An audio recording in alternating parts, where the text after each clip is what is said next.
We're going to be around a lot longer than any of our ancestors. The magic of the internet has allowed all of us to perpetuate not just in the digital life that we live every day, but in a digital afterlife.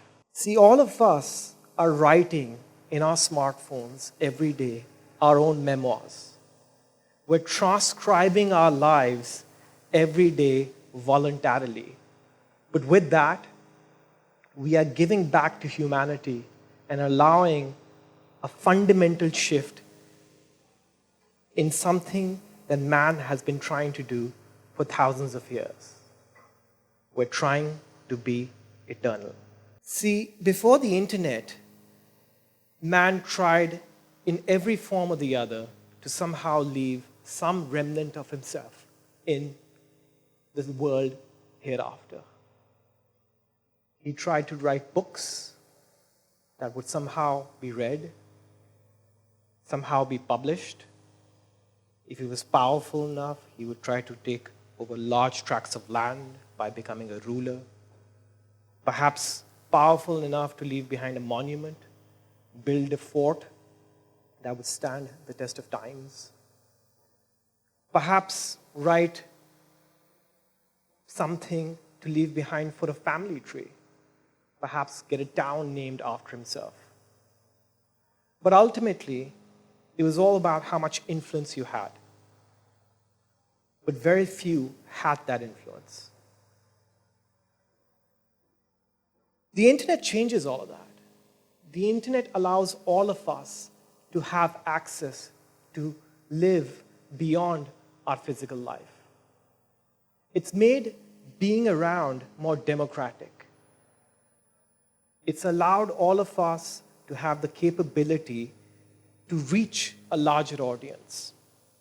Today, we don't need to seek publishers who will have to be convinced to write something that we find meaningful, to leave behind our memoir. We can tweet, and something that we find meaningful can be spread around amongst millions, hundreds of millions, perhaps billions of people. We can create companies or businesses which have influence beyond our neighborhood, beyond our town, beyond our cities, and beyond our countries, and beyond the continents, and ultimately amongst even people who don't speak the same language. A few decades ago, for you to communicate with someone from another geography was impossible, and now you can write something, within a few seconds it'll be translated. See, the internet is a beautiful thing nowadays. But you and I are all opting to give everything we have and transcribe ourselves. Transcribe our photos, put our videos out there, our documents, our spreadsheets, our emails, our favorite music, our favorite restaurants, things we buy every day. And ultimately, we're leaving behind enough data for all these networks to put together an avatar of us. Now, I know that may sound strange, but today technology allows all this data to be aggregated. Today, a few minutes of your conversation can be recorded and transcribed, and ultimately you can write an entire book and speak it out in your voice. This is creating some confusion as well, because deep fake videos are also coming about. What that means is very soon, it'll be very hard for you to tell what is real and what is not real.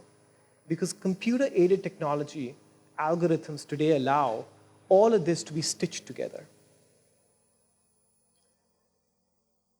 The stitching is beautiful because it allows all of us to create a digital image of us. We can create these avatars of ourselves. But it also leaves behind some conscientiousness that we have to recognize, that since we can be stitched together, and whether we choose to stitch ourselves together or we choose to leave behind some amount of money, for example, to be left around so that we are around and we can sponsor ourselves, or our business can sponsor ourselves, or our thoughts can be echoed again a few decades after we're gone. All of that exists today. And ultimately, if we don't want to do it ourselves, perhaps our grandchildren would. Our grandchildren or anyone who's inspired by things we do. Your network in the future may not necessarily be a network of people around who are living. It may be a network that you're following of people who are not around anymore. Privacy is clearly lost. But there's hope. Because essentially we have bought ourselves and volunteered to opt into in somehow being perpetual. We are writing our own memoirs every day, and we've opted in. And the question that we need to ask ourselves every day is, what image of myself do I want to leave behind? It's a fundamental question to ask every day. What must I do? How must I create and foster an image of myself? This leaves behind a lot of accountability. Have I done enough? Have I left an impact? I have an onus of responsibility. Have I done enough? And I think for all of us in the third world, this onus of responsibility is a lot. Because we belong to the old world, yet we've had the privilege of education, exposure, and the ability to communicate with the new world. The likes of me have essentially had the privilege of education abroad, and we have no excuses but to bring back the best of the West to our third world countries. See, when I was in college, I saw the internet coming. It was bringing massive change in the United States. When I graduated, I realized that we could take together a pipe of the internet that would connect an office from the US to an office in Pakistan. And after college, I spent about 7 years employing thousands of people in Pakistan to do back-end office work for clients in the West. Today, 13 years on, 20 million hours have been docked in through this bridge and communication of the internet. But when internet started to spread in Pakistan, particularly broadband internet, I recognized that there was also an opportunity for people to be connected for trade. The next 4 years, I was co-founder and helped build the largest e-commerce portal, the online shopping portal for Pakistan. Today, after nearly 6 years, over 1 million people, when they think of shopping, go on that portal every week. So the magnitude of connectivity and change that you can bring about is just baffling. The last 20 months, I've helped build an application. This application allows people who don't speak English, who can't search in English, the masses in our country, to connect and use the internet to empower themselves for small gig jobs. After 20 months, tens of thousands of guys on motorcycles are around cities and major cities in Pakistan, and they've clocked over 50 million kilometers. I mention all of this to motivate you, particularly because I am not a software developer.